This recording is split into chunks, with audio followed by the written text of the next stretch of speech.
لله نحمده ونستعينه ونستغفره ونعوذ بالله من شرور أنفسنا ومن سيئات أعمالنا من يهده الله فلا مضل له ومن يضلله فلا هادي له وأشهد أن لا إله إلا الله وحده لا شريك له وأشهد أن محمدا عبده ورسوله أما بعد يا أيها الناس اتقوا ربكم الذي خلقكم من نفس واحدة وخلق منها زوجها وبث منهما رجالا كثيرا ونساء واتقوا الله الذي تساءلون به والأرحام إن الله كان عليكم رقيبا يا أيها الذين آمنوا اتقوا الله حق تقاته ولا تموتن إلا وأنتم مسلمون يا أيها الذين آمنوا اتقوا الله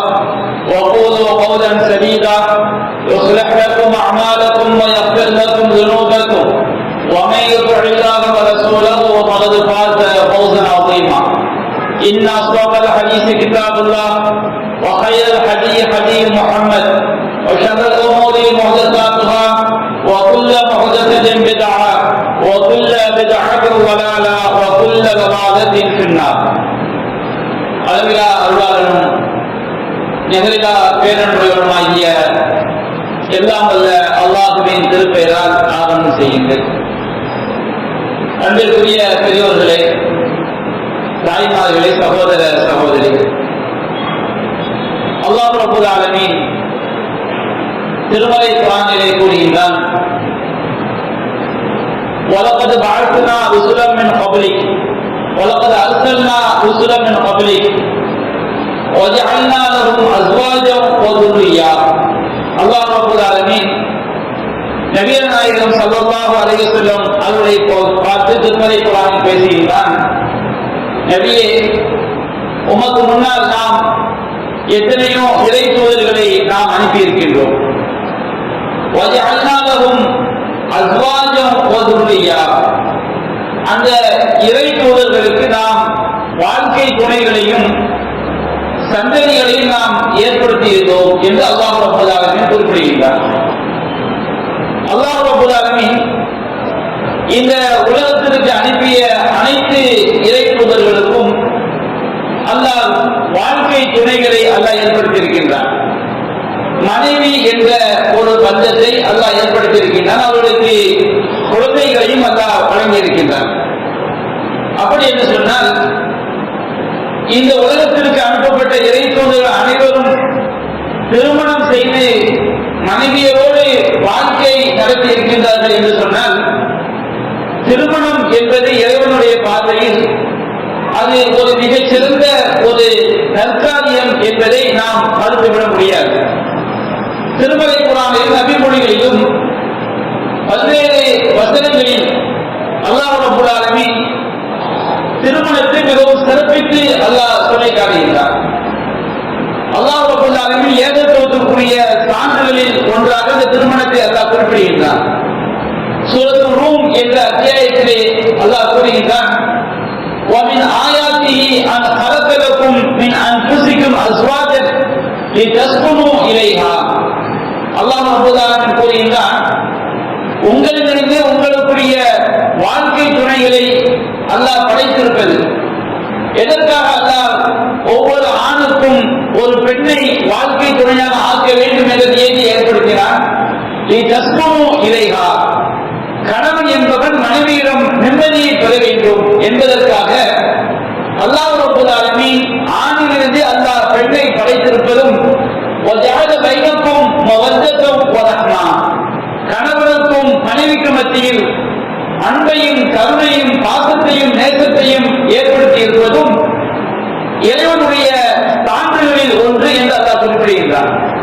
இன்ன ஃபீ ذَلِكَ لَآيَاتٍ لِقَوْمٍ يَتَفَكَّرُونَ. சிந்திக்கக்கூடிய சமுதாயத்திற்கு இதில் பல்வேறு சான்றுகள் உள்ளன என்று அல்லாஹ் ரப்பல் ஆலமீன் சொல்லி காட்டுகின்றார். ஒரு மூமின், ஒரு இறையடியான், ஒரு மனிதன் அவன் திருமணத்தின் மூலமாக அவனுடைய மனைவியிடத்தில் நிம்மதியை பெறுகின்றான். அவர்களுக்கு மத்தியில் ஒரு மனிதன் தனிமை என்பதை தாண்டி அவனோடு நடந்து கொள்வதற்கு அவனுக்கு ஒரு வாழ்க்கை துணையை ஏற்படுத்தி இருப்பதாக இந்த திருமலை வசனம் நமக்கு சொல்லி காட்டுகிறது. அதே போன்று அல்லாஹ் ரப்பல் ஆலமீன் சூரத்துன் நிஸா என்ற அத்தியாயத்தில் குறிப்பிடுகின்றான், வஅன்கிஹுல் அயாமா மின்கும் வஸாலிஹீன மின் இபாதிக்கும் வஇமாயிக்கும். உங்களின் வாழ்க்கை துணை இல்லாதவர்கள், திருமணம் தாமதமாகக்கூடியவர்களுக்கு நீங்கள் திருமணம் செய்து வையுங்கள். உங்களில் மிகச் சிறந்த நல்லவர்களாக இருக்கக்கூடிய ஆண் அடிமைகளுக்கும் பெண் அடிமைகளுக்கும் நீங்கள் திருமணம் செய்து வையுங்கள். வறுமையை காரணம் காட்டி ஒரு இஸ்லாமிய அரசாங்கம், அதே நேரத்தில் இஸ்லாமிய அரசாங்கம் இல்லாத பகுதிகளில் முஸ்லிம்களுக்கு பொறுப்பாக இருக்கக்கூடிய ஒரு ஜமாத் என்பது அவர்கள் சட்டைக்குட்பட்டு திருமணம் தாமதமாகக்கூடியவர்களுக்கு அவர்கள் திருமணம் செய்து வைக்க வேண்டும். எதற்காக அல்லாஹ் கூறுகின்றான், அவர்கள் ஏழைகளாக இருந்தார். எந்த திருமணம் செய்வதற்கு முன்பாக ஒரு ஆண் மகன் ஏழையாக இருக்கிறான், ஒரு பெண் ஏழையாக இருக்கிறார். அவர்களுக்கு ஒரு இஸ்லாமிய அரசாங்கம் திருமணத்தை அவர்களுக்கு நடத்தி வைக்க வேண்டும். அவர்கள் ஏழைகளாக இருந்தால்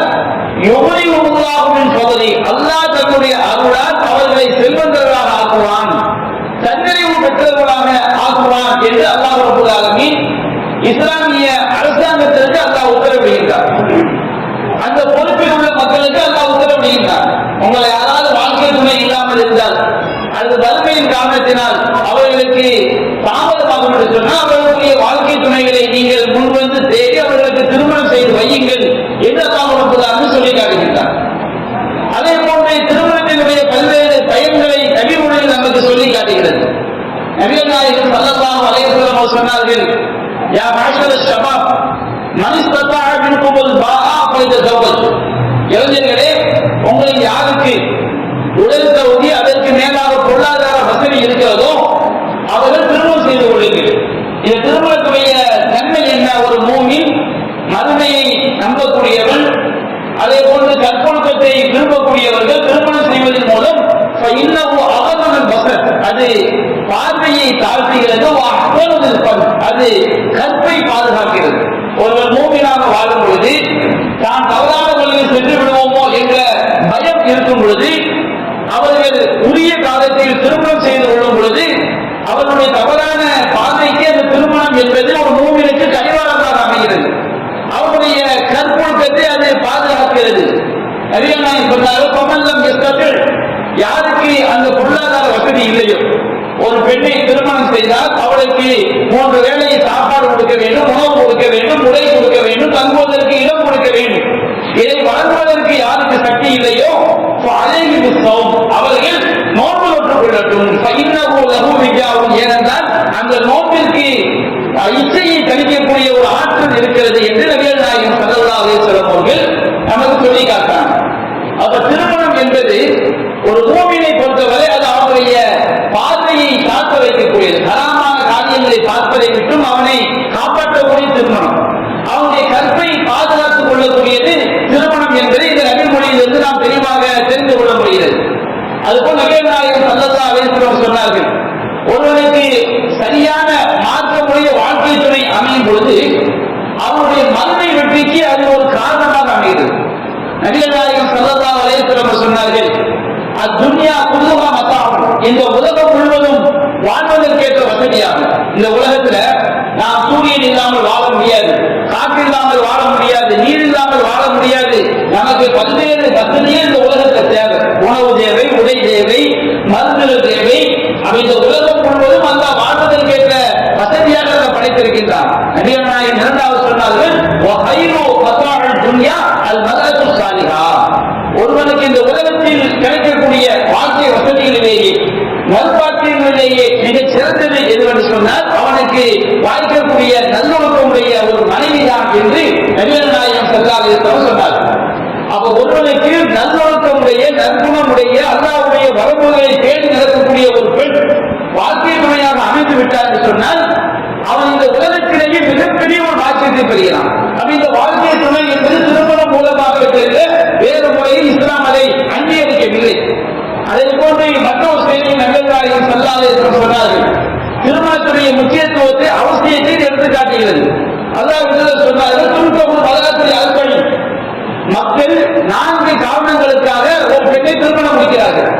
பெரும்பாலும் 4 காரணங்கள் தான் இருக்கும். எதற்காக திருமணம் முடிப்பார்கள்?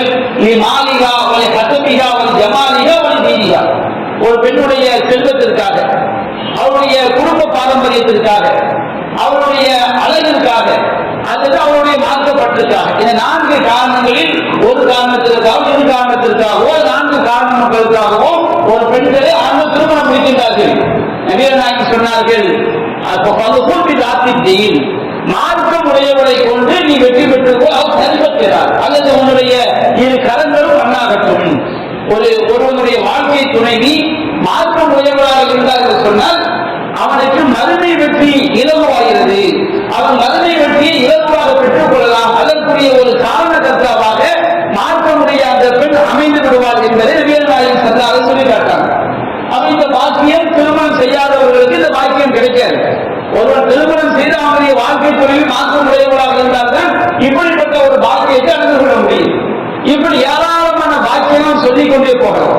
நபிகள் நாயகம் ஸல்லல்லாஹு அலைஹி வஸல்லம் சொன்னார்கள், இதா மாத்தல் இன்சானும் இன்கத அமலுக்குள்ளு, ஒரு மனிதன் மரணித்து விட்டார் என்று சொன்னால் அவங்க எல்லா செயல்களும் நின்று போய் விடுகிறது.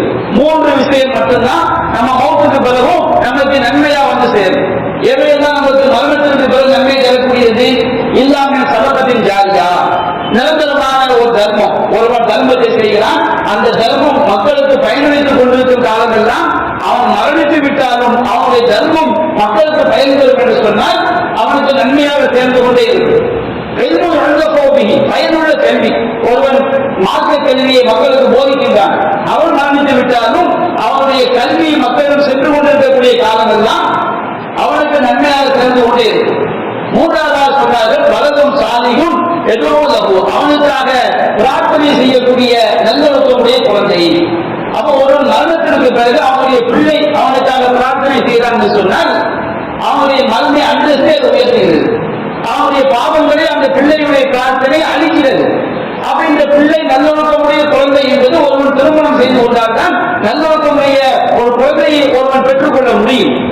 அப்ப இவ்வாறு பல்வேறு பயன்களுக்கு, மறுமை பயன்களுக்கு, இன்மை பயன்களுக்கு திருமணம் என்பது ஒரு அடிப்படையான காரணியாக விளங்குகிறது.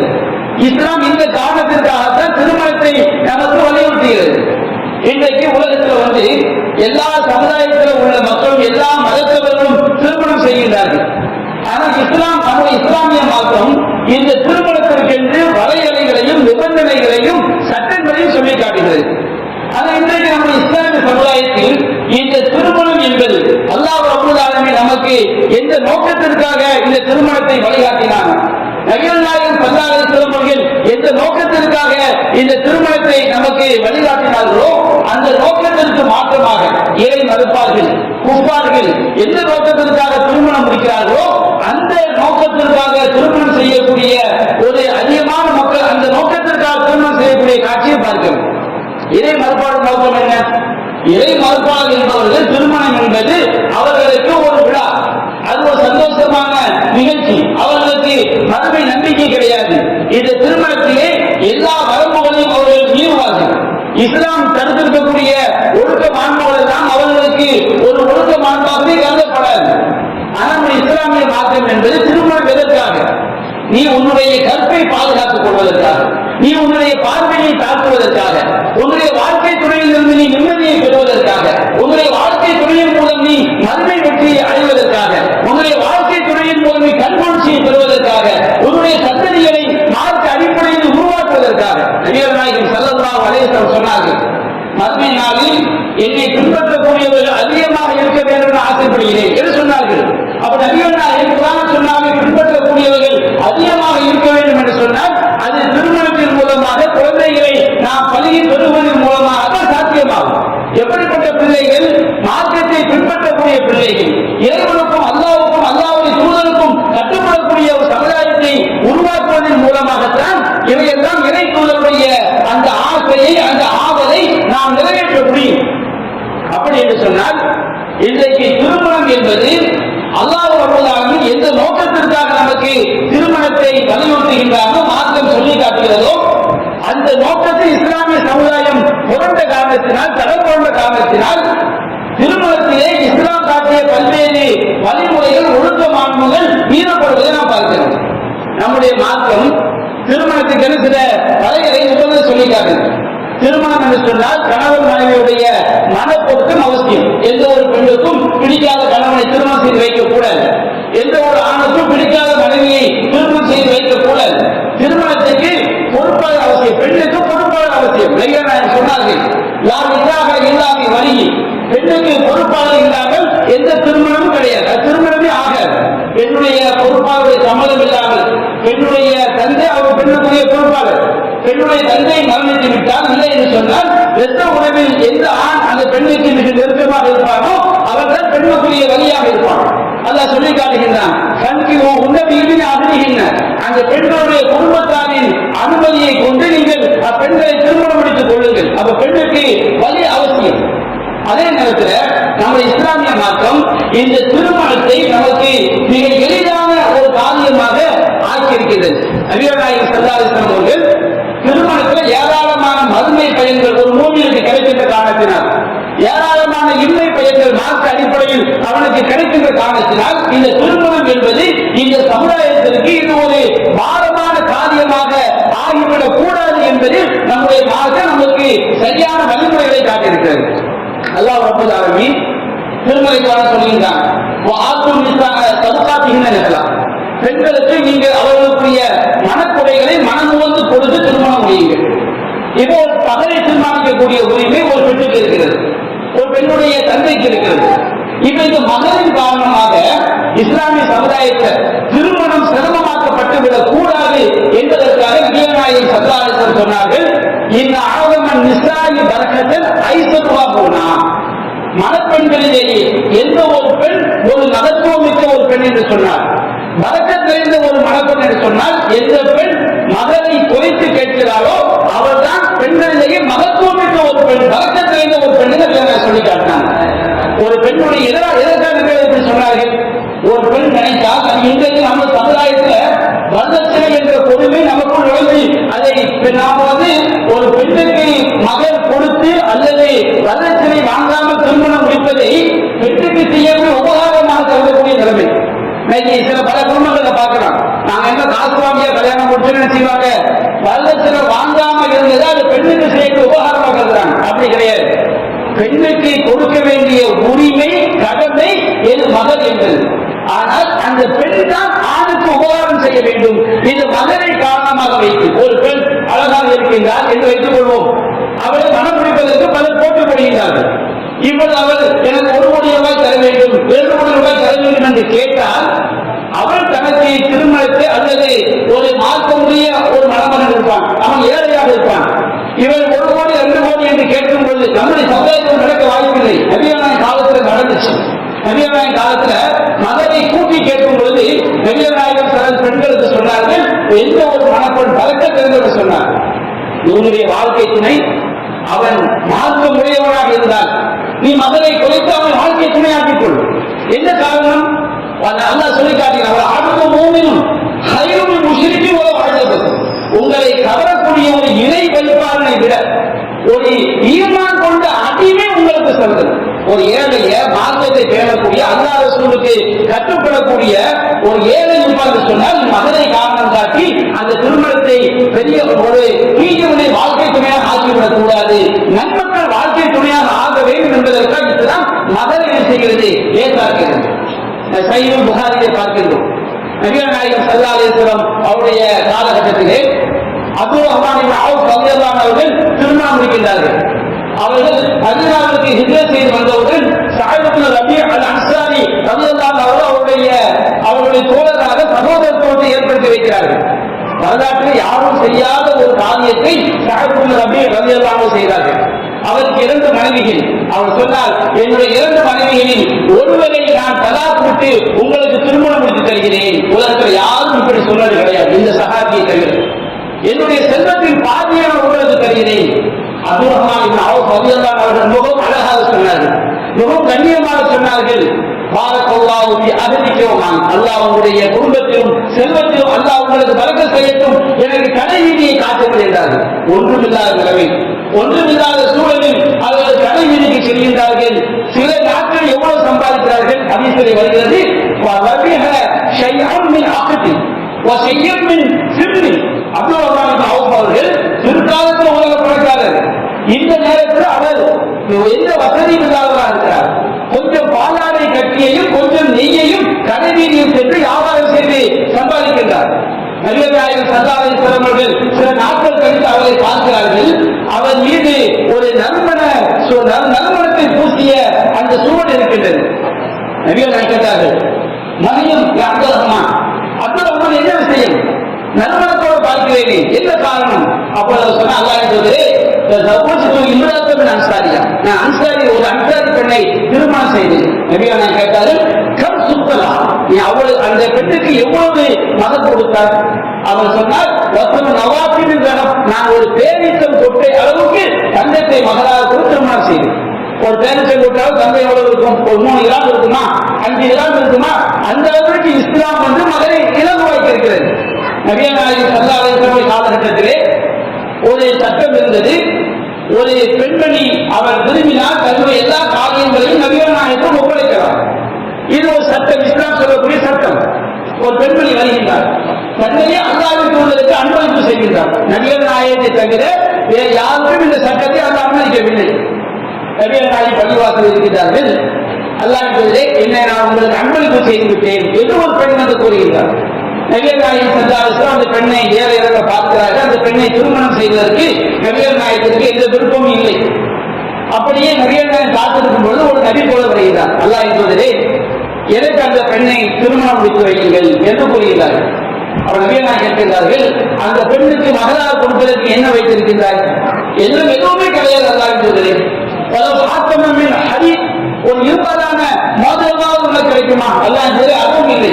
நீ போய் தேடிப்பார், உனக்கு ஒரு இரும்பு மோதிரமாவது கிடைக்குமா என்று தேடிப்பார் என்று சொல்கிறார்கள். அவர் தேடி செல்கிறார், அவருக்கு இரும்பு மோதிரம் கூட கிடைக்கவில்லை. அவர் அப்படியே அமர்ந்திருக்கிறார். நேரம் சென்று கொண்டே இருக்கிறது. ஒரு நேரத்தில் அவர் எழுந்து செல்வதற்காக எத்தனைக்கும் போது நபிகள் நாயகம் கேட்டார்கள், மாதா மாற்றமல் குரான், உன்னோடு நீங்கள் எத்தனை குரான் அத்தியாயங்களை மனப்பாடம் செய்திருக்கின்றேன்?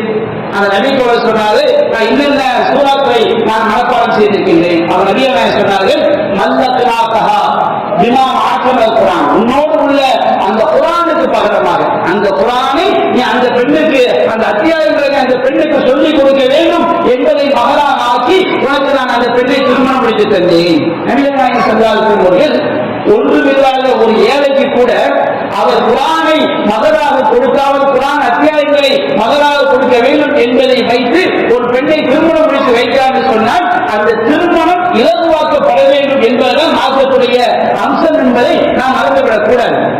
சஹீஹ் முஸ்லிமிலே பதிவு செய்யப்பட்ட நபிமொழியை பார்க்கின்றோம். நபிகள் நாயகம் ஸல்லல்லாஹு அலைஹி வஸல்லம் அவர்களிடம் ஒரு நபித்தோழர் வந்து அவர் திருமணம் முடித்துவிட்டு ஒரு மகனை பேசி திருமணம் முடித்துவிட்டு அந்த மகனை கொடுப்பதற்கு வழி இல்லாமல் நபிகள் நாயகம் வந்து சொல்கின்றார், அல்லாஹ்வின் தூதரே, இம்ராத்துல் அன்சார், நான் அன்சாரி பெண்ணை திருமணம் முடித்துக் கொண்டேன் அப்படிங்கிறாங்க. அப்ப நபிகள் நாயகம் கேட்டாங்க, நீ அந்த பெண்ணுடைய மனைவி நீ பார்த்தாயா? அன்சாரிகளுடைய கண்கள்ல வந்து சில குறைகள் இருக்கிறது, உன்னுடைய மனைவியை நன்றாக பார்த்துக் கொண்டாயா? அப்ப அவர் சொல்ல, நான் நன்றாக பார்த்துக் கொண்டு நான் பிடித்துதான் திருமணம் முடித்திருக்கின்றேன். நபிகள் நாயகம் கேட்டாங்க, அழகம் எத்தனை மகளாக நீ எவ்வளவு திருமணத்திற்கு மகளாக நீ எவ்வளவு நிர்ணயம் செய்திருக்கின்றாய்? அவர் சொன்னார், அதான் அல்லாஹ் என்பது 4 ஊக்கியா. ஒரு ஊக்கியான்னு சொன்னோம்னா 100 இன்றைய கால மதிப்புல 120 கிராம் வெள்ளி. 4 ஊக்கியம் என்னாச்சு? 480 கிராம் வெள்ளி. 480 கிராம் வெள்ளினா நீங்க பாத்தீங்கன்னா குறைஞ்சபட்சம் ஒரு 40,000 ரூபாய் வருமா, ஒரு 50,000 ரூபாய் வருமா? அவருக்கு அது மிகப்பெரிய சிரமம், அது அவருக்கு மிகப்பெரிய கஷ்டம். அதற்கு நபிகள் நாயகம் கேட்டு வருகிறார், நான் இப்படி 4 ஊக்கியா மகளாக பேசி திருமணம் முடித்து விட்டேன். அப்ப நபிகள் நாயகம் சொன்னாங்க, அவரை பார்த்து சொன்னாங்க, கண்ணமா தன்னை ஜபல், மலையின் ஒரு பகுதியிலிருந்து நீங்கள் வெள்ளியை வெட்டி எடுப்பீர்கள் போல இருக்கிறது அப்படின்னு சொன்னோம்னா அந்த மகளை கொடுக்கிறதுக்கு அதற்கு ஒரு மலையை வெட்டுற மாதிரி உள்ள காரியம். அல்லது மரத்தை பணம் பழக்கலாம் சொல்லுவாங்க, அந்த மாதிரி மலையிலிருந்து வெள்ளியை வெட்டி எடுக்க முடியுமா? சாதாரணமா காசு பணங்கிறது கிடைக்குமா?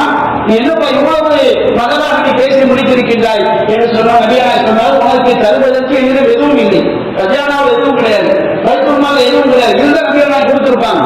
அவர் நபிகள் சொன்னார்கள், உன்னை நான் ஒரு படைப்பிரிவை அனுப்புகிறேன், அந்த படைப்பிரிவிற்கு உன்னை நான் அனுப்புகிறேன், ஏதாவது கிடைத்தால் நீயும் ஏதாவது கிடைத்தால் அதிலிருந்து உனக்கு நான் அந்த மகளை அடைப்பதற்கு நான் உதவி செய்கிறேன் அப்படின்னு நான் சொல்றாங்க.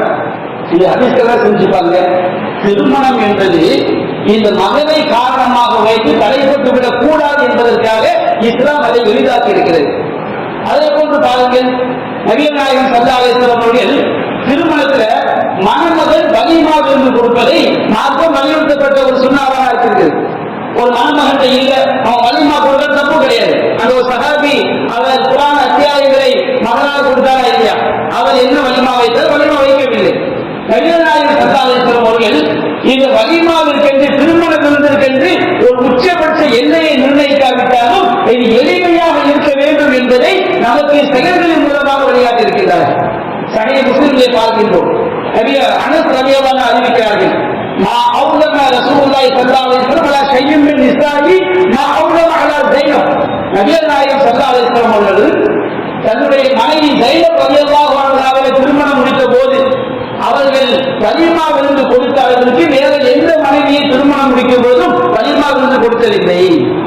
நபிகள் நாயகம் ஸல்லல்லாஹு அலைஹி வஸல்லம் அவர்கள் ஸைனப் ரலியல்லாஹு அன்ஹாவை திருமணம் முடிக்கும் போது கொடுத்த வலிமா தான் மிகப்பெரியது. நபிகள் நாயகம் கொடுத்த விருந்துகள் மிகப்பெரியது. நபிகள் நாயகம் செய்த செயல் என்பது எல்லையை காட்டாது. ஆனால் அது நபிகள் நாயகம் ஸல்லல்லாஹு அலைஹி வஸல்லம் அவர்கள் இப்படியும் கொடுக்கலாம் என்று வழிகாட்டி இருக்கின்றார்கள். ஸைனப் ரலியல்லாஹு அன்ஹாவை திருமணம் முடிக்கும் பொழுது நபிகள் நாயகத்துக்கு எவ்வளவு விருந்து கொடுத்தார்கள்? அனஸ் கூறுகின்றார், அவுலமபி ஷாத்தி, ஒரே ஒரு ஆட்டை அவர்கள் செய்தார்கள், வலிமா விருந்தாக கொடுத்தார்கள். இன்னொரு அறிவிப்பில் இருக்கிறது, அஸ்பஹன்னாஸ ஹுப்ஸும் வ ரஹ்மா, மக்களுக்கு ரொட்டியையும் இறைச்சியையும் கொண்டு வயல் திரும்ப வைத்தார்கள். நபிகள் நாயகம் ஸல்லல்லாஹு அலைஹி வஸல்லம் ஒரு ஆட்டை அறுத்து அந்த ஆட்டுக்கு எவ்வளவு ரொட்டி சுட முடியுமோ அவ்வளவு ரொட்டி சுட்டு எத்தனை பேர் சாப்பிட கொடுத்துட முடியும்? ஒரு 50 பேர் கொடுக்க முடியுமா? ஒரு ஆட்டை இருக்கா? அது 100 பேர் கொடுக்க முடியுமா? அவ்வளவு நபிகள் நாயகம் ஸல்லல்லாஹு அலைஹி வஸல்லம் அவர்கள் இவ்வளவு எளிமையாக அந்த வலிமாவிலிருந்து அவர்கள் நடைமுறைப்படுத்தி காட்டியிருக்கிறார்கள். அப்துல் ரஹ்மான் இப்னு அவுஃபுடைய சம்பவத்தை நான் சொன்னேன். அவர் திருமணம் முடிக்கும் பொழுது மிகவும் குறைந்த வருமானம் உடையவராக இருந்தார். பிற்காலத்தில் உலகத்துக்கே மிகப்பெரிய செல்வந்தராக ஆனார். ஆனால் திருமணம் முடிக்கக்கூடிய காலகட்டத்திலே அவர் மகளாக எவ்வளவுதான் கொடுக்க முடிந்தது? ஒரு பேரித்த மூட்டையால் தங்கத்தை மகளாக கொடுத்தார். நபிகள் நாயகம் ஸல்லல்லாஹு அலைஹி வஸல்லம் அவர்கள் அப்துல் ரஹ்மான் இப்னு அவுஃபுக்கு சொன்னார்கள், அவருக்கு அது தகுதி இருந்ததனால் சொன்னார்கள், அவரு பலவுஷார், ஒரு ஆட்டையாவது நீ வலிமா விருந்தாக கொடு என்று சொன்னார்கள். அப்படி என்று சொன்னால் வலிமா விருந்து என்பது வலியுறுத்தப்பட்ட ஒரு சுன்னத். யாருக்கு அதை முடியுமோ அவர்கள் கொடுக்கலாம். அதே நேரத்தில் அந்த வலிமா எப்படி இருக்க வேண்டும் என்பதை நபிகள் சொல்லி காட்டுறாங்க. அப்துல் ரஹ்மான் இப்னு அவுஃப் ஒரு ஆட்டை கொடுப்பதற்கு தகுதியானவராக இருந்தால் அவருக்கு நீங்கள் ஒரு ஆட்டையும் அவருக்கு வலிமா விருந்து கொடுக்க சொன்னாங்க. அதுக்கு கீழே நபிகள் ஸல்லல்லாஹு அலைஹி வஸல்லம் அவர்கள் வலிமா விருந்து கொடுத்திருக்கிறாங்க. இதனால் திருமணம் தடைப்பட்டு விடக் கூடாது.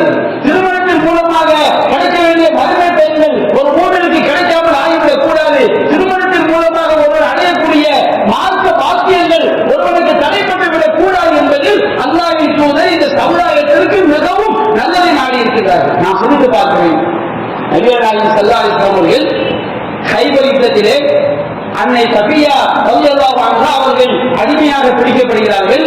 அவர்கள் அடிமையிலிருந்து விடுதலை செய்து அதையே மகளாக ஆக்கி நபிகள் நாயகம் அவளை திருமணம் முடிக்கிறார்கள்.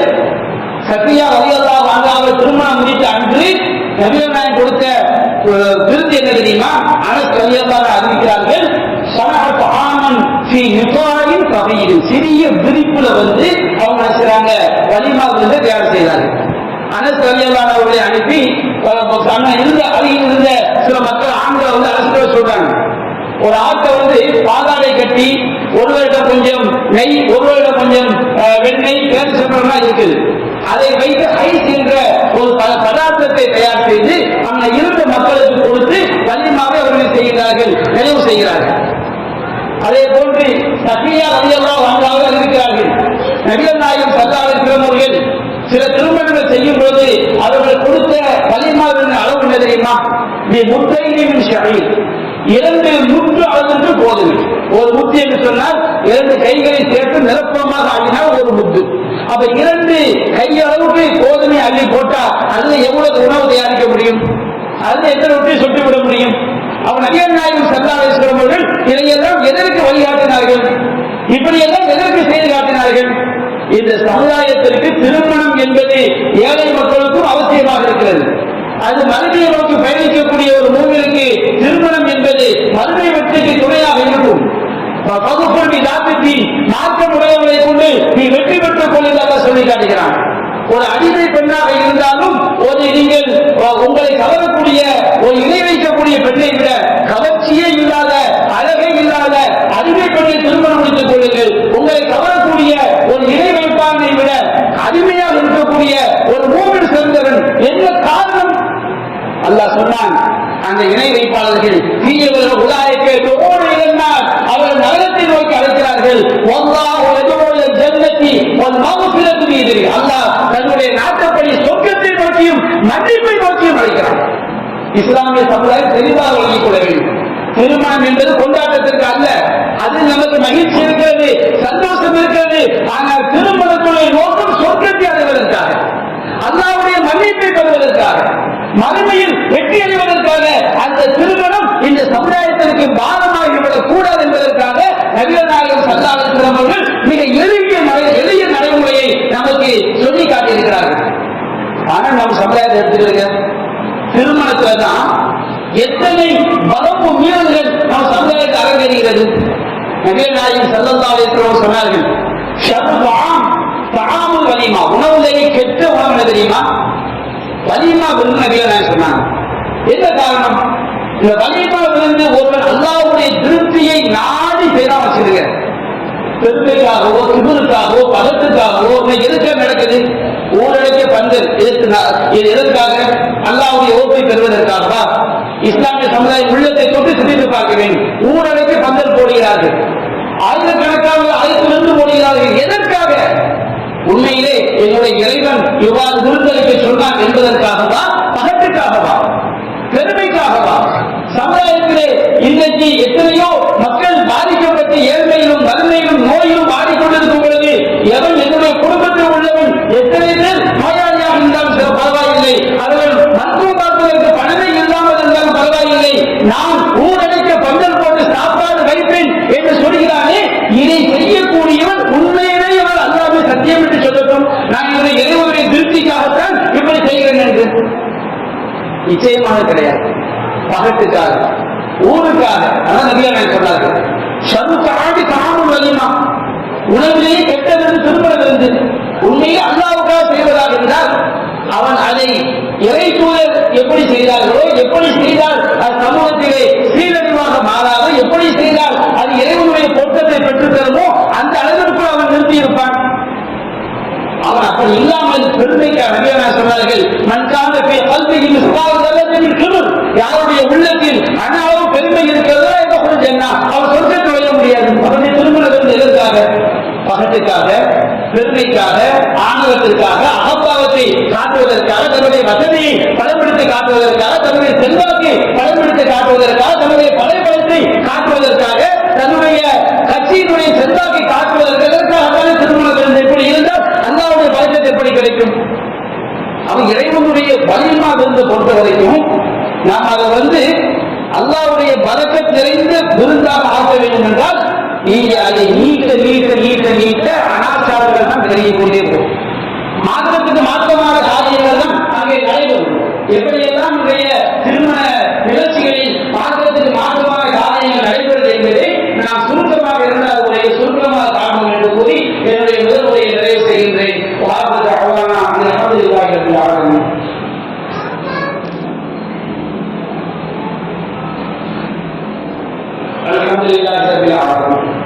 அன்பிற்குரிய சகோதரர்களே, நபிகள் நாயகம் ஸல்லல்லாஹு அலைஹி வஸல்லம் சொன்னார்கள், ஷர்ருஆமி தஆமுல் வலீமா, விருந்திலேயே கெட்ட விருந்து திருமண விருந்து.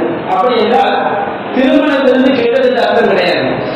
இந்த விருந்தை பகத்துக்காக, பெருமைக்காக, ஆணவத்திற்காக, ஆடம்பரத்திற்காக செய்யும் பொழுது அது பல்வேறு ஷைத்தானிய காரியங்களுக்கு காரணமாக அமைந்துள்ளது. அதுல ஒரு விஷயம் என்ன தெரியுமா? நபிகள் சொன்னார்கள், அந்த விருந்திற்கு செல்வந்தர்கள் மட்டும் அழைக்கப்படுவார்கள், ஏழைகள் விரட்டி அழைக்கப்படுவார்கள், புறக்கணிக்கப்படுவார்கள். இப்படி வலிமா விருந்து வச்சிருக்க ஆடம்பரத்திற்காக, பெருமைக்காக செய்யக்கூடியவர் ஏழைப்பாளையெல்லாம் அவன் யாரும் மக்கள் தான் அழைச்சி விருந்து கொடுக்க மாட்டான். அவன் தன்னுடைய ஸ்டேட்டஸ் தான் பார்ப்பான். ஏன்னா அவனுக்கு தேவை பெருமை, அவனுக்கு தேவை செல்வாக்கு, அவனுக்கு தேவை ஆடம்பரம்.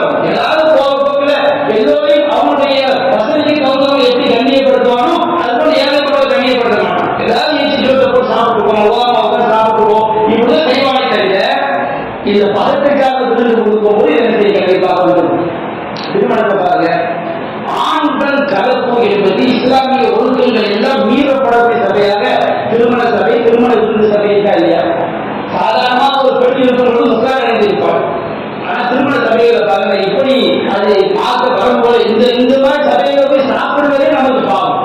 நபிகள் நாயகம் ஸல்லல்லாஹு அலைஹி வஸல்லம் அவர்கள் ஆயிஷா ரலியல்லாஹு அன்ஹா வீட்டுக்கு தன்னுடைய மனைவி ஆயிஷா ரலியல்லாஹு அன்ஹா தங்கியிருந்த வீட்டுக்கு வர்றாங்க. அவங்க நபிகள் நாயகம் அமர்வதற்காக தலைமையாக பயன்படுத்துவதற்காக ஒரு திரை செய்து வாங்குறாங்க. அதுல உருவப்படம் இருக்கிறது. ரசூலுல்லாஹ் வந்த வரைக்கும் அந்த திரை செய்தியை ஒரு சுற்றுலாவாக சுவரத்தில் அடிக்கிறாங்க, உருவப்படத்தோடு அடிச்சு வைக்கிறாங்க. நபிகள் நாயகம் வந்த ரசூலுல்லாஹ் இந்த காட்சியை பார்த்தோம்னா பாவம் அதை பார்த்ததே இருந்தாங்க.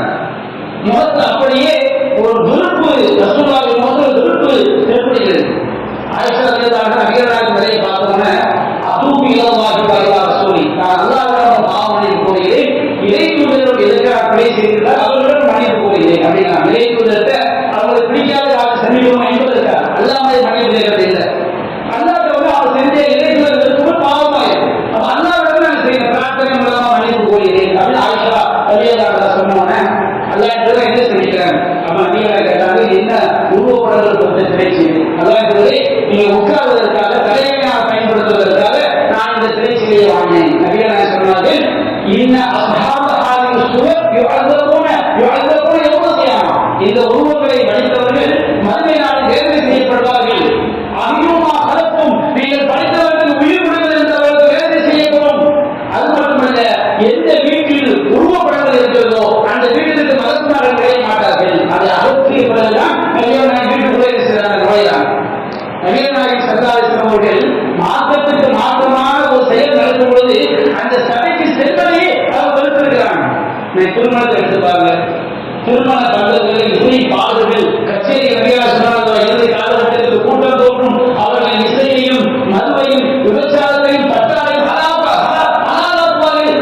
இஸ்லாமிய சமுதாயத்தில் திருமண நிகழ்ச்சிகள் எங்கும் இசை பாடல்கள் விபச்சாரத்துக்கு எல்லாம் இசை பாடல் அலாதாக்கப்பட்டிருக்கிறதா இல்லையா?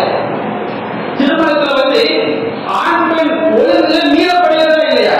நல்லா இருக்கிற பெண் உதவி செய்வாங்க, முக்கால் இடத்து தளத்தில் இங்கே அழகை எல்லாரும் பாருங்கள் என்று பெண்கள் தான் அங்கே ஆண்களுக்கு காட்சியளிக்கும் விதமே சமுதாயத்தில் எல்லோரும் ஒன்று சிந்தா வைக்கப்பட்டதாக சமுதாயம் எல்லோருமே இந்த பாவத்தில் அங்கீகரிக்க சபையில் அனைவரையும் அங்கீகரிக்கக்கூடிய காட்சியை பார்க்கிறது. திருமணத்தில் ஆரம்ப விருந்தில் எவ்வளவு இஸ்லாம் அல்லாஹ் சொன்னான்,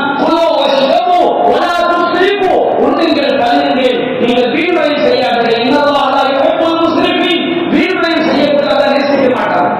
இன்னும் பத்திரிகை காமிய கோல் ஷயாத்தீன், வீண்வரை செய்யக்கூடியவர்கள் ஷைத்தானுடைய நண்பர்கள் என்று அல்லாஹ் சொல்லி காட்டுகிறான். நண்பர்களுக்கு ஒரு கேள்வி, அப்படி என்றால் எவ்வளவு எந்த அளவுக்கு நின்று கொடுக்கிறான்? சமுதாய சீரழிவாக ஆகாத அளவுக்கு, ஆண் பெண் கலப்பு அந்த ஒழுக்கம் மீறப்படாத அளவுக்கு, ஹராமான காரணம் நிகழாத அளவுக்கு நீங்கள் எப்படி செய்தால் கட்டுக்கோப்பாக எப்படி செய்தால் செய்யப்படாத திருமண விருந்து என்று அல்லாஹ்வை ஓப்பன் ஆகுவது. அல்லாஹ் நபிகள் நாயகத்தை கூட எளிமையாக காட்டியிருக்கிறார்கள். எளிமையாக செய்வது அந்த அல்லாஹ்வுடைய வழியை அப்படியே பின்பற்றுவதாகும். நபிகள் நாயகம் எல்லாம் நிர்ணயிக்கவில்லை. ஆனால் எந்த ஒரு காரியமும் சமுதாய தீர்வையாக பாவமான காரியங்கள் அரங்கேற்றப்பட்ட நிறுவனம் ஆகும் என்று சொன்னால் அதற்கு ஒரு முன்னே செல்லக்கூடாது. நபிகள் நாயகம் சொன்னார்கள், நான் சர்க்கத்தில் இஸ்லாமி சுன்னத்தின் கையாசர், எவன் ஒரு இஸ்லாத்திலே தீமையாக கருதப்படக்கூடிய ஒரு நடைமுறையை உண்டாக்குகிறானோ அவனுக்கு அந்த செயலை செய்தக்கூடிய பாவம் அவன் மீது கிடைக்கும். அந்த பாவத்தை யாரெல்லாம் செய்கிறார்களோ அவர் அனைவருடைய தீமையும் அவனுக்கு வந்து சேரும். ஒரு செயலை நாம் நடைமுறைப்படுத்தும் போது நீங்கள் ஆராய்ச்சி சமுதாயத்தில் எந்த திருமணத்தில் எடுத்துக்கிட்டாலும் பெண்கள் ஆண் பெண் கலப்புகள், அந்நிய ஆண்கள் அந்நிய பெண்களை பார்ப்பது, அந்நிய பெண்கள் அந்நிய ஆண்களை பார்ப்பது, மணமகள் வாயில் பாதுகாப்பது, மணமகளை அவர்கள் சபைகளை வைத்து எல்லோருக்கும் காட்சி போடாக்குவது, இன்றைக்கும் மாற்றுவ சமுதாயத்திற்குள் கட்டம் கலாச்சாரம் எல்லாம் பெருக்கெடுத்து வருகிறது. இப்படி சென்றால் எல்லோருடைய உள்ளம் நாசமாயிடும். எல்லோருடைய உள்ளம் நாசமாகி ஒரு தீமையை முறையிலேயே கிள்ளி எய்யாவிட்டால், அந்த தீமையை புறக்கணிக்காவிட்டால் என்னுடைய குடும்பம் பாதிக்க, என்னுடைய குடும்பத்தை நான் எப்படி கட்டுப்படுத்துவது, நான் எப்படி செய்வது, என்னுடைய குடும்பம் எல்லாம் எனக்கு சம்மதிக்கவில்லை என்று நினைத்து ஓமைகள் கலந்து போவார் என்று சொன்னால் கண்டிப்பாக நம்முடைய உள்ளம் நாளை மாறிடும். அந்த தீமையை அக்செப்ட் பண்ணக்கூடிய உள்ளமாக மாறிடும். நம்முடைய உள்ளம் மாறிவிடும் என்று சொன்னால் அதற்கு பிறகு அது தவிர்த்து வைக்கப்பட்ட பூஜாவை போட்டு ஆயிரும். அதை நீங்க எத்தனை ஒரு தமிழரை தவிர்த்து வைத்து அதில் தண்ணியை ஊற்றினா தண்ணி உள்ள நிற்குமா? நிமிர்த்தி வைத்து அதில் ஒரு சொட்டு ஊற்றினோட உள்ள கிடக்கும்.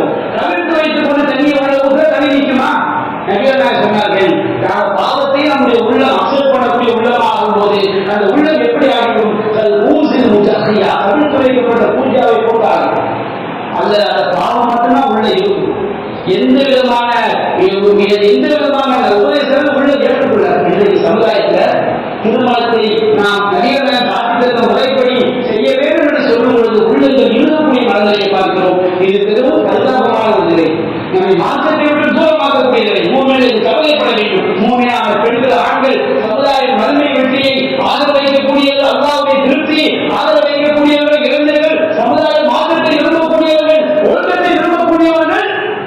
இதை நாம் ஆதரவு வைக்காத வரை, இதை விரும்பாத வரை சமுதாய மாற்றம் என்பது நடக்காது. அல்லாஹ் நம்முடைய சமுதாயத்தை இன்மையும் மறுமையும் வெற்றி பெற சமுதாயமாக, அல்லாஹ்வுடைய திருப்திக்காக வாழக்கூடிய சமுதாயமாக, ஒழுக்க மாண்புகளை பேணக்கூடிய சமுதாயமாக, எல்லா நிகழ்ச்சியும்